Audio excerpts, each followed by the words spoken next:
Good morning, friends. So let's start our prelims booster session. And the first topic is WHO ILO study on long work hours. So there has been a study which has found that 7.45 lakh deaths have been reported uh, from stroke and ischemic heart disease. Now, what is ischemic heart disease?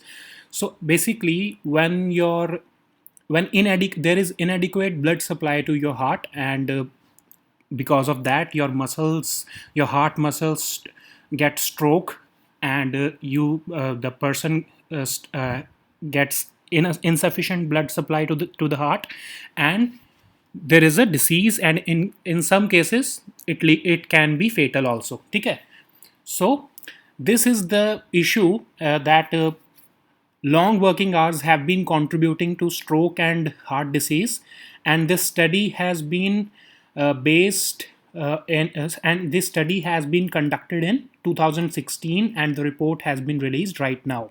Okay, so we have to see the findings of this report. Now the report is saying that although the figures are for 2016, but due to COVID pandemic, we have a situation of work from home. So this report will highlight that long working hours are having a deleterious impact on human health. So let's see what are the findings. So the report is saying that in 2016, 3.98 lakh people died from a stroke, and almost 3.4647 lakh people died from heart disease because they were working for more than 55 hours a week. Now that's too much time. Okay, so there is also uh, statistics that says between 2000 and 2016, the number of deaths from heart disease increased by almost 42%. So in this period of 16 years, the deaths from heart disease increased by almost 42%, and from stroke it increased by 19%. So this long working hours, or almost 55 hours a week, a job having 55 hours a week is very demanding. So it also gives a toll on human health also. So there are other statistics also. Now it is saying that most of the people who are working in Western Pacific countries, now which are these countries, like Australia, even Asian countries, Japan, Korea, China, and now these Western Pacific countries and Southeast Asia regions are having most of such deaths, and most of these uh, deaths were reported in the age group having in the age group of 60 to 79 years. So while these people were working during their productive age, maybe 40 to 60 years, 45 to 74 years. So this work, their working hours were more than 55 hours per week. So that's why they were having diseases like stroke and uh, ischemic heart disease, which I've told you that it happens due to inadequate blood supply. So all this had a toll on their health, and it led to their death in certain cases. Okay, so almost 72% of deaths which were reported in humans were mostly uh, confined to men. Okay, so if 100 people died from long working hours, 72 of them were men. Okay, so now this report has some disturbing trends which we all have to see, because in COVID there are of course longer working hours, because the borders between home and work has been dissolved now because of work from home. Okay, so we have to keep an eye that such diseases do not creep up in our society again due to this work from home habit. Okay, because we have stretched working hours now as we are working from home, so there has to be some so the working hours have been stretched, so we have to focus on our health also. So anyways, so what is more important in this topic is ILO. So let's see what is International Labour Organization. So it was established in the year 1919 by the Treaty of Versailles. You know what was the Treaty of Versailles? It was signed between uh, Germany and the Western countries, basically Allied and uh, Axis powers, basically. So who were Central Forces and Allied powers who were fighting with each other, and Germany was forced to sign war reparations in Versailles. Versailles is located in France. So this treaty was signed in 1919, and later on, League of Nations was established. So this International Labour Organization is a relic of League of Nations, and it is not just associated with United Nations. It is a much older organization. It is associated with League of Nations also. Okay, so in when League of Nations was disbanded later, and it was converted into United Nations in 1946. So the ILO shifted to become a specialized agency of United Nations in 1946. So now the headquarters of ILO is located in Geneva. The objectives of this organization is to promote human and labor rights and all that. We already know about it. It also received the Nobel Peace Prize in 1969. Okay, so this is important. This topic is this fact is very important for us, that because UPSC may ask you in one of the points, if it is asking a question about International Labour Organization, it may ask you a question about the Nobel Peace Prize being given to ILO in 1969 or something like that, and you have to make that option correct because it did receive the Nobel Peace Prize in 1969. Okay, so a governing body. ILO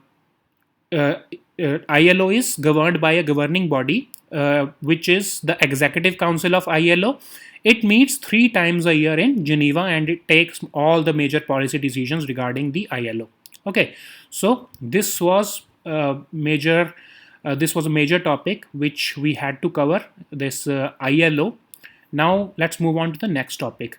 So now the next topic is Colombo Port City. So you have just heard that a China-funded tax-free enclave has been cleared by Sri Lankan Supreme Court. Uh, it was There were several petitions regarding this project, and many of these petitions were challenging this city or this enclave because it was a tax-free enclave. You know what is a tax? It's like a tax haven that Sri Lanka wants to build so as to invite investments in their country. Okay, so it's a $1.4 billion project near Colombo Harbor Port. So this Colombo Port City Economic Commission bill was introduced, and people had challenged this bill because of several anomalies that were present in this bill, and but the Supreme Court has rejected almost all these petitions, and minor amendments have been suggested to the government, which the government has already accepted it. Okay, so let's see what is the project. So it is the single largest foreign investment project by China in Sri Lanka. Okay, so this port city is being funded by China, and it is built upon an area of reclaimed land. What is a reclaimed land? You just use the land beneath the ocean, and just create an artificial city out of it. Okay, so you just reclaim the land that is otherwise under the ocean or the sea near the port. You just throw sand on it, and you just create an artificial city on it by reclaiming that land which is otherwise under the sea. So it is not actually too safe to build that land, but somehow because of many concerns, because you have several advantages also, because it is near the sea, you have a port there and all that. So this land has been reclaimed from the sea, and this port city is being built there near the Colombo port. Okay, so the Colombo's main harbor is proximate to it, and this reclaimed land will be called Colombo Port City. Okay, so it will be a tax haven. So what's a tax haven? It will allow the companies to operate there, or the shipping companies, or it could be any companies. It can be any company, and they will get tax benefits like maybe zero tax benefits, or income tax benefits to employers, also corporation tax benefits, maybe zero custom duties and all that. So this tax haven would help the companies to flourish there, and it will invite investments in that city. So Sri Lanka wants to invite investments in their country, and that's why it is building this city, or an enclave near the Colombo main harbor. Okay, so now this has been cleared. Now it's a trouble for India also, because China is funding it. So China is coming closer and closer to India. Sri Lanka is will get more closer to China because of this project, because it's almost a $1.4 billion project, and China will have significant interests there. China will have significant presence there, and it is not in the interest of India's security to uh, to allow this project to go as per the plan. Okay, so India will show diplomatic reservations to Sri Lanka, but we cannot do anything more than that about this project now, because it has already been cleared by their Supreme Court. So, anyways, next topic is militarization of the Arctic. So, U.S. Secretary of State has said that that U.S. wants to avoid a military buildup in the Arctic Ocean. Okay, so what is this issue? Russia has started some military activities in that region, and U.S. is asking them euphemistically that we should not militarize the Arctic. We have to protect the environment of the Arctic. We have to maintain the sanctity of that region. So US is not willing to build up its military presence in the Arctic. So Russia should not worry about that, and Russia should also scale down its military activities in this region. Okay, so is there anything that governs this Arctic region? Yes, there is an organization, or there is a treaty basically, or an organization, we can say. It's called Arctic Council. We have already read about it. We have already discussed about it in prelims booster. Okay, so let's see again, what is Arctic Council. So in 1991, the 8 Arctic countries, which are these 8 Arctic countries? Canada, Denmark, Finland, Iceland, Norway, Russia, Sweden, and US. So these 8 Arctic countries signed the AEPS, Arctic Environmental Protection Strategy, which culminated later into Ottawa Declaration. So in 1996, where is Ottawa? Ottawa is in Canada. So this declaration was signed in Canada in 1996, and based upon that, Arctic Council was established in 1996. Okay, so this Arctic Council serves as a forum for promoting cooperation, coordination, and interaction among the Arctic states. Now, these Arctic states cooperate with each other based upon this forum called Arctic Council. In 2011, they signed a treaty named Arctic Search and Rescue Agreement, which is the first binding treaty which has been signed under the Arctic Council arrangement. Okay, and since 2013, India is enjoying an observer status in the Arctic Council. So India is not a full-time member. India is just an India is just enjoying India is enjoying a observer status in the Arctic Council. Okay, so let's see what is the issue here. Now, Ottawa Declaration. Now, what is Ottawa Declaration? We've already read that. Ottawa Declaration established this Arctic Council. So, Ottawa Declaration has explicitly said that we do not Ottawa Declaration has explicitly excluded any militarization of this Arctic region, and Arctic Council will not address the militarization of this region. Okay, so in this case, when where US is saying that Russia should not, that we will not militarize this region, so Russia should not worry, and it should also scale down. So they do not have a multilateral arrangement at this moment, because Arctic Council is not dealing with the military aspect of this region. It is only dealing with the environmental and scientific research domains of in the Arctic. So, with respect to the military domains, these countries would have to deal with each other and at the bilateral level. Okay, so at this moment, there is no authoritative forum or treaty or organization that would prevent any of the Arctic state to militarize the Arctic region. Okay, so Arctic Council uh, is not talking about the militarization. It is just about scientific research and environment.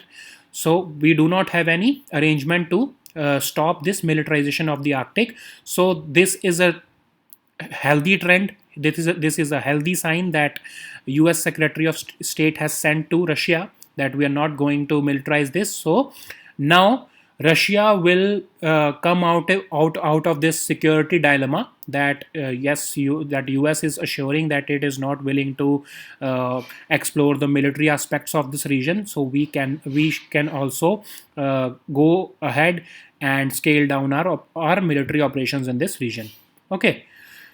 So next topic is boycott of 2022 Winter Olympics. So US House Speaker Nancy Pelosi, she has said that the world should go for a diplomatic boycott of 2022 Winter Olympics, which is scheduled to be held in Beijing. Okay, so what is this issue? Let us see why she's saying so.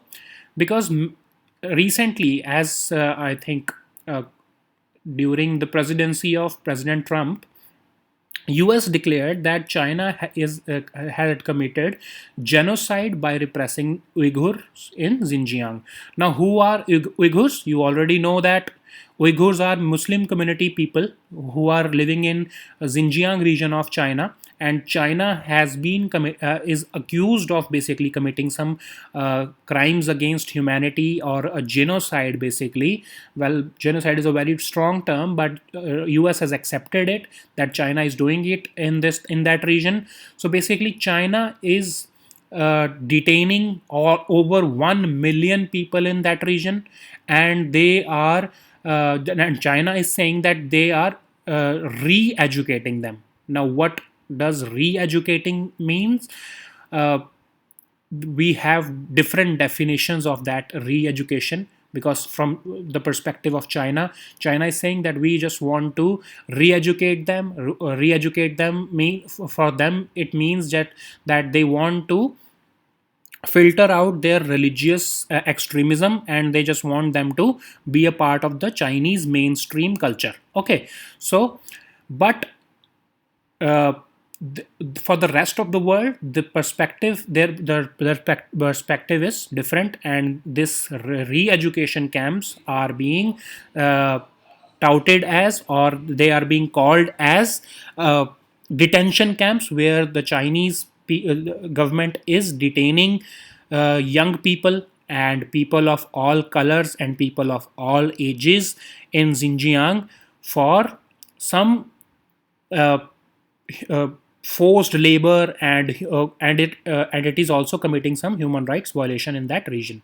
Okay, so now why U.S. House Speaker Nancy Pelosi is saying in 2015 Beijing won the bid to host the 2022 Winter Olympics, but some human rights activists were not too keen to allow some human rights activists were basically not too happy with this bid that China won, and they were saying that China has a history of oppressing the minority groups such as Uyghurs or Buddhists in Tibet, and pro democracy protesters in Hong Kong. So, all of these interest groups coalesced with each other.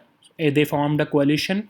The Uyghurs, the Tibetans, and the pro-democracy activists from Hong Kong, they all got together and they all said that the world should boycott this Winter Games in Beijing, and it's and they were demanding a total boycott, not just a diplomatic boycott, but the U.S. House Speaker is saying let's just go forward with a diplomatic boycott. Now, what is diplomatic boycott? A diplomatic boycott is basically that your country's athletes or sports persons will participate in Beijing Olympics, but your head of the state or none of the persons from your government or your foreign ministry, any senior person will not go to that country, to China basically, and because that would mean that US is endorsing the Beijing Olympics. Okay, so this diplomatic boycott is different from an absolute boycott, which these coalition groups are demanding, because these coalition groups are demanding a full boycott, but US House Speaker is saying that a diplomatic boycott should at least be done of the 2022 Winter Olympics. Okay, so what is this genocide? So in 2018, United Nations had set up an independent panel, and it said that they have credible reports that almost 1 million Uyghurs and other Muslim minorities were detained in China, and China called it re-education camps.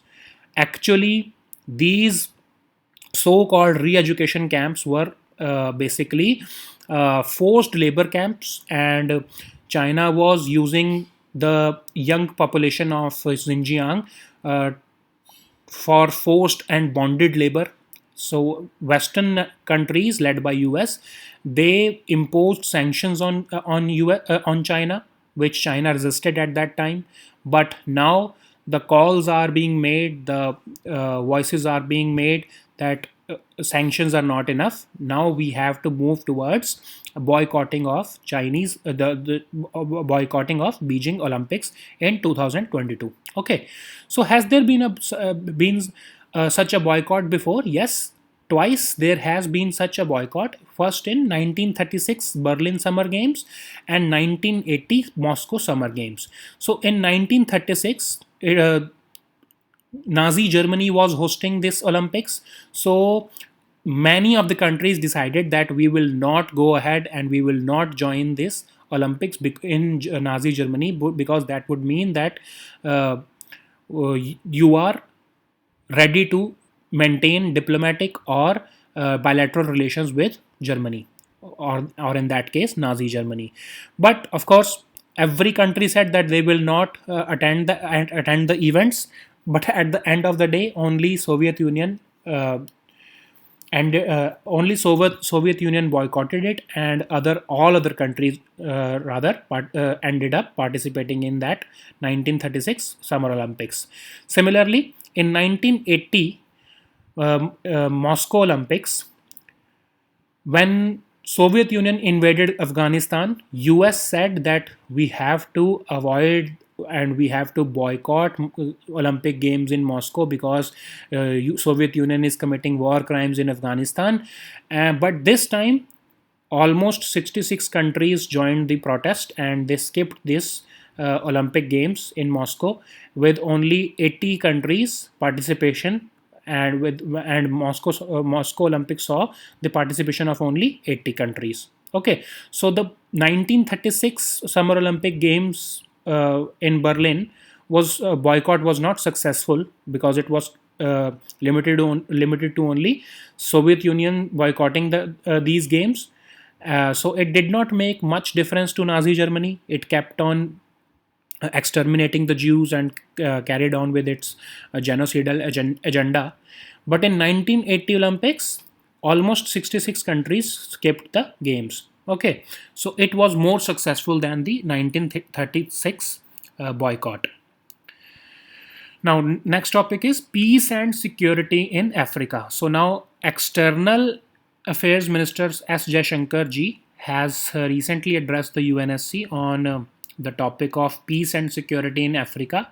And in that address, he specifically mentioned two topics which are important for us. The first is Azulvini Consensus, and the second is Sirte Declaration.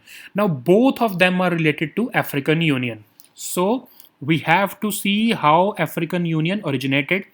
So the Organization of African Unity was first established in 1963, and its charter was signed in Addis Ababa, which is the capital of Ethiopia. And now the headquarters of African Union is also located in Addis Ababa. Okay, so 32 heads of independent African states signed this uh, OAU, Organization of African Unity Charter, and they established this OAU forum, right? And then what was this OAU? It was a pan Africa vision. It gave a pan Africa vision, and it called for a free and united Africa with freedom, justice, equality, dignity of African people. These were the major focus of this organization or this union, right? Now, uh, the major focus of this organization was to uh, decolonize the continent and promote unity and solidarity amongst the African people. In 1999, 9th September 1999, Sirte Declaration was made, and this declaration led to the establishment of African Union. Now, Sirte Declaration, where is Sirte? Sirte is located in Libya. So, with this Sirte Declaration, OAU was converted into African Union, and it was launched in Durban, South Africa in the year July 2022. So we have different forums like Sirte Declaration Forum, Lome Summit, Lusaka Summit, Durban Summit, and these all summits are associated with some or the other important events which are associated with African Union. Right now, let's move on to the next thing which is important for us, which EAM Shankarji has addressed in his speech. It's Azulvini consensus. Now, those people who have given Punjab PCS exam, they must be remembering this because they had encountered this Azulvini consensus question in their exam. Now, what is Azulvini consensus? It is a position of African Union that they want to reform the United Nations, and because they want a more representative and more democratic Security Council with at least two permanent seats for African countries. Okay, and they want the veto power also. So, like India is a participant of G4 countries: Brazil, Germany, Japan, and India. These four countries are participating for a permanent seat in the United Nations Security Council.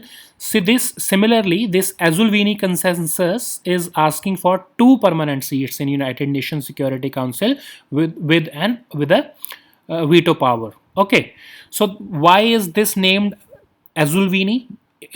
It was signed in 2005 in a city named Azulvini. It's basically a valley in central Swaziland. Now, Swaziland has been renamed to Kingdom of Eswatini. Now, where is Kingdom of Eswatini? Just see your maps and see South Africa.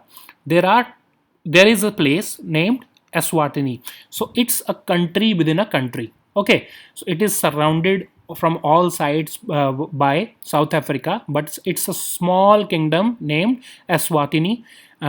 It was earlier called Swaziland, and there's a place. There's a valley in that area. It's called Ezulwini.